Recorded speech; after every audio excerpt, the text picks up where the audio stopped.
Signori, grazzi tal-li ġejtu il-lejla għal din il-velja. Jina jisimni Becky Dugo minn Occupy Justice u il-lejla ħanaqralkom xi siltiet mill-running commentary ta' Daphne Caruana Galizia. U tindunaw u tikkonfermaw kemm Daphne dejjem kellha raġun.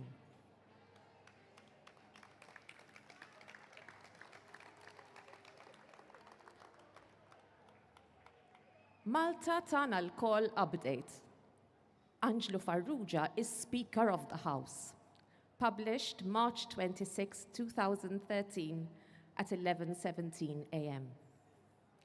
Carrying on with his progressive and liberal way of using state appointments, and in this case, a constitutional role to reward those who helped him get into power or silence those who might be problematic, Prime Minister Muscat has made Angelo Farrugia Speaker of the House. He talked about meritocracy, and what we are seeing here is anything but. Angelo Farrugia is not just inarticulate, he is incoherent. He can't organize his thoughts, he does not think in a logical manner, and he writes in a stream of consciousness that barely makes sense. People have long wondered how he got that law degree. Now, this man, who was sacked by the Labour Party from the deputy leadership because he wasn't fit to speak at political debates due to his chaotic thought patterns and inarticulacy, is now Speaker of the House. This is the contempt in which Prime Minister Muscat holds the Constitution. For this is a constitutional role, and the Speaker of the House represents Parliament on state occasions, and Parliament itself. But we have seen that already, as Muscat, while leader of the opposition, was more than delighted to abuse and pervert Parliament's functions to his own ends. These roles are not the gift of the Prime Minister to dispense as rewards and favours. They are important and should be filled by those who can carry the respect and honour while also being able to fill them with grace and ability. This is not the progressive and liberal way. This is not meritocracy. This is abhorrently retrograde.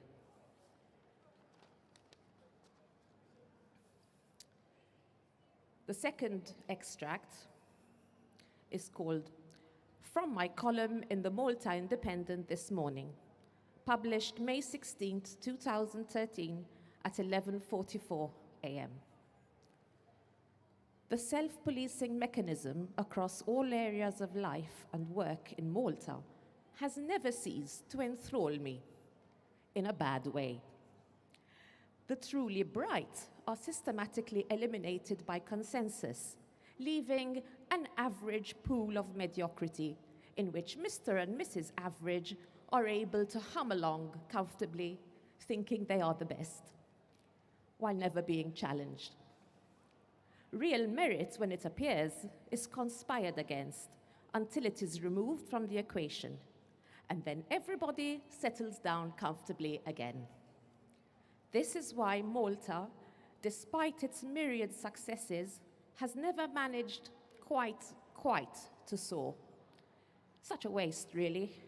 Malta's idea of meritocracy has never changed much, not in the private sector, not in the public sector, dumping the mediocre on the heads of those with real merit, who are generally seen as either dispensable or a threat to the status quo, so that the latter seethe in frustration, then explode and leave, while the mediocre are left behind to rule the roost alone, dragging everything down to their level, the only level they can understand, and the only one at which they are comfortable.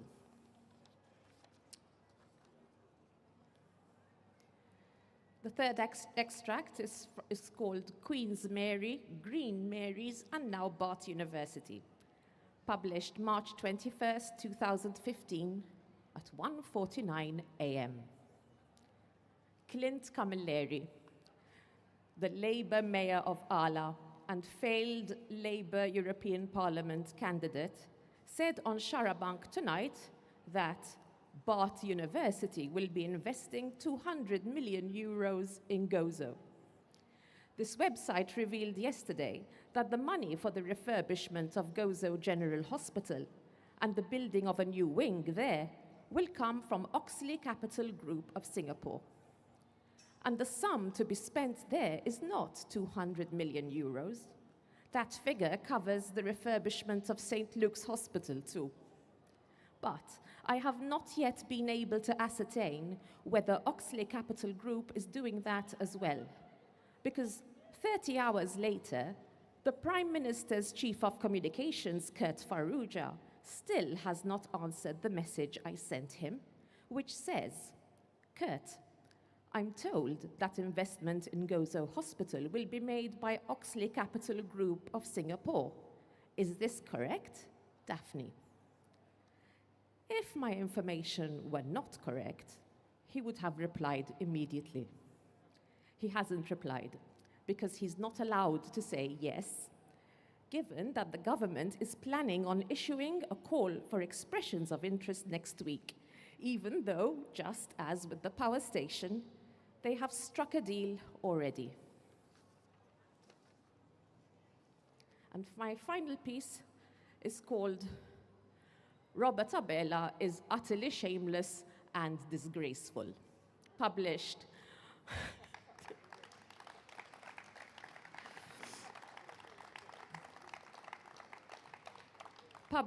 March 2nd, 2017 at 9:47 p.m. Here is Robert Abela talking about the old clique that ruined the country before 2013 and how they can't wait to get into power again. The man is utterly, but utterly shameless and disgraceful. The old clique that ruined the country before 2013 made his father head of state, allowing Abela Jr., his pushy wife, and her money-grabbing sisters to run riot all over the Community Chest Fund, San Anton Palace, and Verdala Palace for 5 years. And before that, the old clique that ruined the country before 2013 gave Robert Abela and his father the contract for legal services to MEPA, which he and his wife Lydia are still milking 16 years later. Between 2001, when they first got the contract, and 2011, they billed the planning authority for 1.23 million euro in fees. They are estimated to have billed a further 500,000 euro in fees in the 6 years since. The old clique that ruined the country before 2013 took Malta into the European Union with the full support and involvement of Robert Abela's own father, working behind the scenes, while the Prime Minister, to whom Robert Abela is so busy sucking up now, was fighting tooth and nail to keep Malta out of the EU. Do Robert Abela and his clique know that his father worked behind the scenes on the campaign for EU membership, and that he worked particularly closely with Prime Minister Gonzi in this regard? He must do, which only makes his behavior all the more disgusting. He leached off his father's closeness to Prime Minister Gonzi, milking that situation to his advantage, and now he and his wife are leeching off Prime Minister Joseph Muscat for all they're worth. Hashtag bring back the guillotine.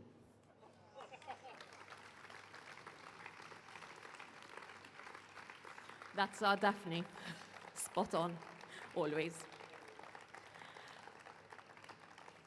Grazzi.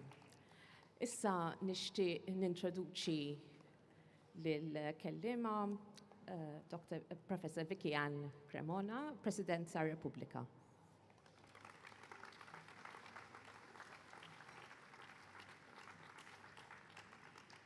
Qabel ma nibda nixtieq nirringrazzja lil Sur Michael Vella u lill-familja ta' Daphne li dejjem qegħdin magħna kostantement bil-preżenza tagħhom.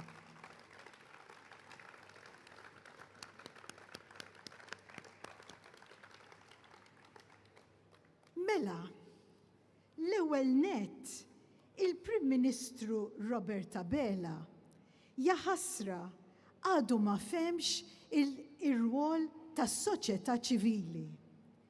Ippruvajna kemm il-darba nispjegaw ilu, imma għal dnubieti ħanerġa' nipprova llum. Din mis-sensiela Civil Society for Dummies. Soċjetà ċivili mija marbuta mal-ebda partit.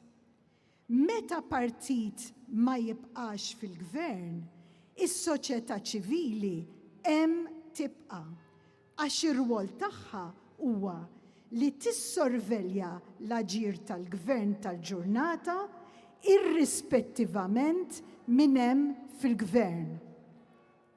L-Aqda Repubblika ġiet iffurmata wara l-mewta ta' Daphne biex tissorvelja li s-saltna ta' dritt u drittijiet umani jiġu irrispettati. U hekk se tibqa' tagħmel għax dak huwa xogħla.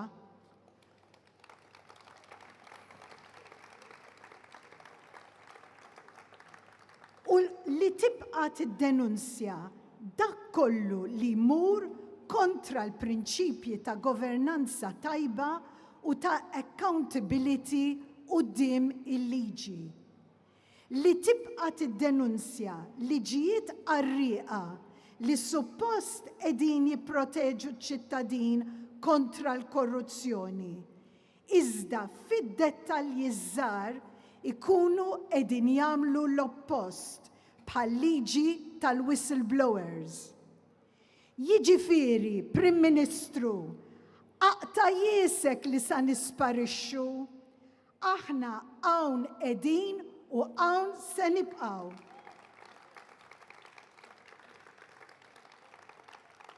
Niddenunzjaw il-kontradizzjonijiet ta' bejn dak li jgħidu il-politiċi u dak li jagħmlu, ta' bejn dak li tajt il-liġi u dak li titlob is-sewwa. Il-membri ta' Repubblika ma jibżaw mill-ebda babaw, ħadd mhux u xejn mu sa jwerwirna.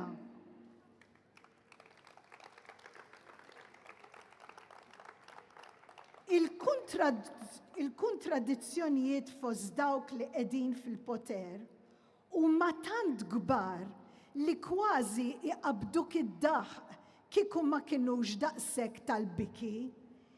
Ejjew naraw x'ġara f'dawn l-aħħar jiem.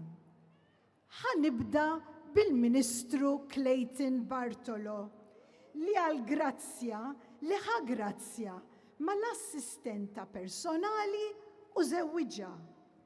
Sem ħallija għaliex anki l-ministri they can fall in love u x'hekk. Imma dan tant iħobba li blajnuna ta' sieħbu il-Ministru tal-Għawdex Clint Camilleri ta' paga ta' barra minn hawn 70,000 euro. 70,000 euro huma kważi triplu ta' kemm jaqalaw l-allima jew in-nurses. Dawn il-professjonijiet li għalihom trid tistudja u tistinka biex iġġib degree. U meta tibda taħdem, mhux talli trid tibqa' żomm ruħek aġġornat, imma tiffaċċja reżistenza li ma bħala biex imqar taqla paga deċenti, Il-koll nafu kemm iridu jissiltu l-unions ta' dawn il-professjonijiet u kif il-gvern jibqa' jitmejjel bihom sena wara l-oħra. 70,000 euro lil-persuna b'żewġ A-levels u diploma. Saħansitra paga li hija ola minn dik tal-Ministru stess. 70,000 euro għal xogħol ta' responsabilità li qatt m'għamlitu Mrs. Muscat Bartolo għax la tifhem fih u lanqas hija kapaċi tagħmlu. Dik meritokrazija? U biex naxquha iżjed, is-Sur Bartolo ġie jgħidilna li l-esperjenza tot aktar mid-degrees. Proset, Ministru, f'sentenza waħda irmejt il-barra lil dawk kollha li jibqgħu jistudjaw u jistinkaw l-università jew xi istituzzjoni oħra tat-tagħlim. Irmejt l-istudenti kollha li qegħdin jiggradwaw dan ix-xahar. Ministru, minflok irriżenjajt u mort tinħeba, int għażilt li timsaħ saqajk fuq is-sagrifiċċji li jagħmlu eluf ta' gradwati kull sena. U dawk is-sagrifiċċji fil-biċċa l-kbira tagħhom ikunu għamluhom ukoll il-familji tagħhom. U mbagħad jista' xi ħadd jispjegali xi tfisser conditional pardon? Għax sa fejn naf jien, jew titlob maħfra, jew ma titlobiex. Imma maħfra bil-kundizzjonijiet jien qatt ma smajt biha. Ministru, inti mhux tal-li sraqt flus il-poplu bil-manuvri tiegħek, tal-li provajt tinsulta l-intelligenza tagħna b'din il-kwalifika ta' conditional pardon. Intom fimtu għad il-conditional pardon għax jiena għadni nissaqsi li nifsi xi tfisser. Ara sieħbek Clint Camilleri lanqas semma wasal għax irrifjuta li jitlob skuża. Skontu m'għamel xejn ħażin. Għax skont kif huma ċ-ċirkostanzi kien il-Prim Ministru Roberta Bela li ordnalu jagħmel li jagħmel. U la darba kienet jobdi l-prim, mela allura skużi ma kellux għalfejn jitlob. Ħaġa oħra, għax dawn irġiel, Roberta Bela, qed jirrifjuta li ġelhom jirriżenjaw. Ara lin-nisa malaj dabrilhom rashom mill-ministeri, orrajt li qegħdhom x'imkien ieħor, imma interessanti le? Ara tiġi tippriedka u tippontifika fuq l-igwaljanza, Sur Prim Ministru. Għax anki fil-ħażen hemm diskriminazzjoni bejn nisa u irġiel.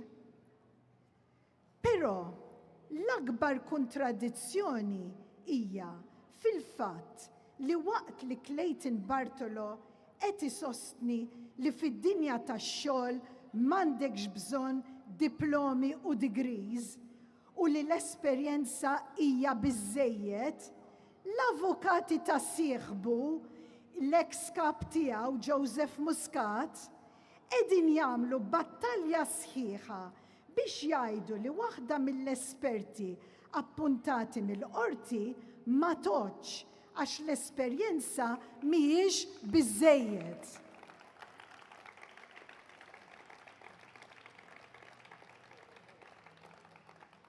Ara meta din l-esperta tal-qorti kienet ħadmet bħala forensic accountant fuq l-inkjesta E-Grant. Hemm Muscat u l-avukati tiegħu ma kellhom l-ebda oġġezzjoni. 20 sena esperjenza pratika u ipprovata ma joddux għal dawn in-nies, imma 3 snin ta' xogħol li ma sarx ta' ser sfaċċat għal dak m'hemm l-ebda problema.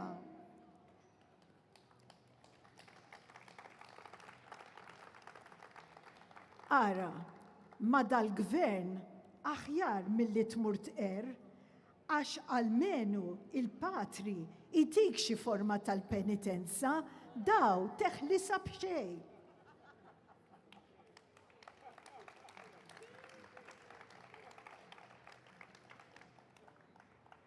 Infakkarkom f'maħra oħra li ingħatat din il-ġimgħa.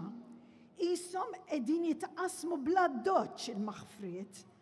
Għax anki Roberta Bella nnifsu ġie maħfur darba minn Anġlu Farrugia tal-li berbaq flus il-Maltin fuq kampanja tiegħu.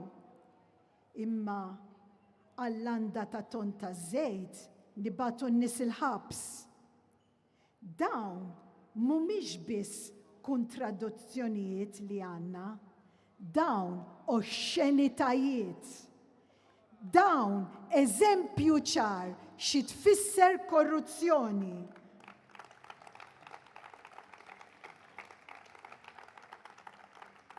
U dan kollu juri nuqqas kbir ta' integrità. U l-kelma integrità iġibni għat-tieni parti tad-diskors tiegħi.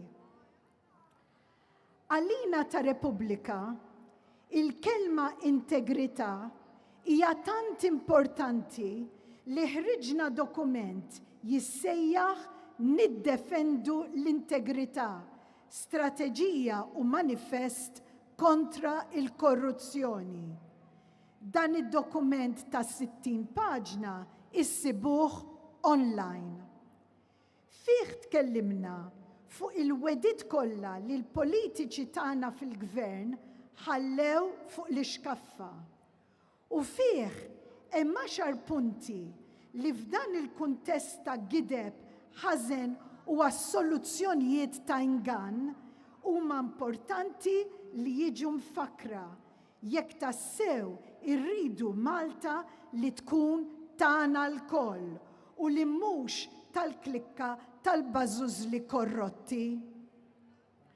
Irridu kodiċi ta' etika ġdida għal min ikun f'pożizzjoni ta' poter, wieħed li jistabilixxi biċ-ċar il-prinċipji morali li għandhom josservaw dawk li qegħdin imexxuna. Irridu libertà ta' informazzjoni vera. Xbajna naraw l-istazzjonijiet nazzjonali maħtufa mill-gvern tal-ġurnata u nisimgħu gideb jew naraw rapportaġġ importanti li jiġi iċċensurat. Xbajna naraw Freedom of Information requests li jiġu irrifjutati. Irridu regoli ġodda dwar il-finanzjament tal-attività politika. Ma rridux nibqgħu naraw il-politiċi jilaqu is-saqajn ta' min għandu l-flus f'dan il-pajjiż akkost ta' kollox.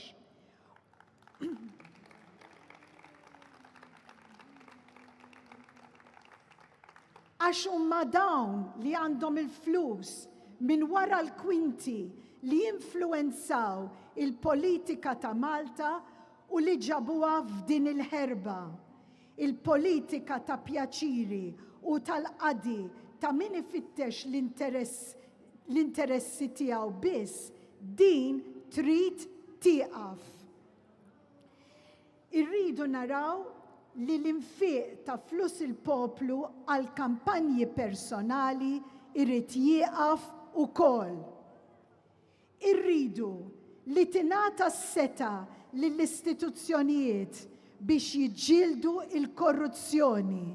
Xbajna naraw aġenziji li suppost xogħolhom huwa li jiġġieldu kontra l-korruzzjoni iħarsu in-naħa l-oħra. Għalhekk irridu maġistrati speċjali kontra l-korruzzjoni, pulizija ġudizzjarja u riżorsi adekwati biex iressqu lil dawk li wettqu reati quddiem il-ġustizzja. Irridu naraw trasparenza fid-deċiżjonijiet tal-prosekutur meta dan jew din ma jresqux l-awturi ta' korruzzjoni quddiem il-ġustizzja. Irridu jgħidulna għalfejn.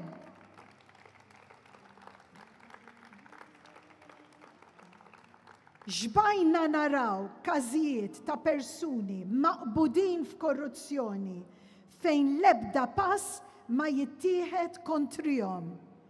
Repubblika tipprova tiġġieled kontra dan billi tiftaħ jew issaqsi għall-inkjesti maġisterjali, tiftaħ kwereli, tiftaħ kawżi fil-qorti u anki tajja tal-protesti fit-toroq meta dan hemm bżonn u hekk se nkomplu nagħmlu.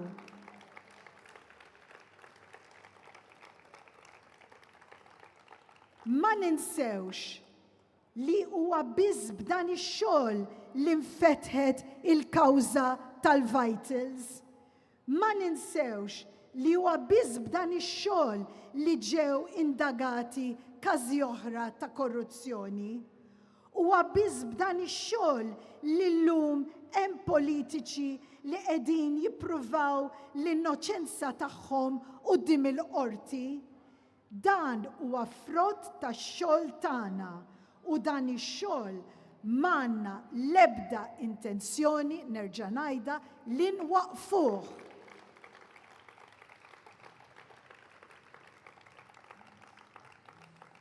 Għal din ir-raġuni qegħdin hawn u għal din ir-raġuni se nibqgħu neżistu, niġġieldu kontra l-għerq u l-korruzzjoni. Ikun min ikun fil-poter. Grazzi.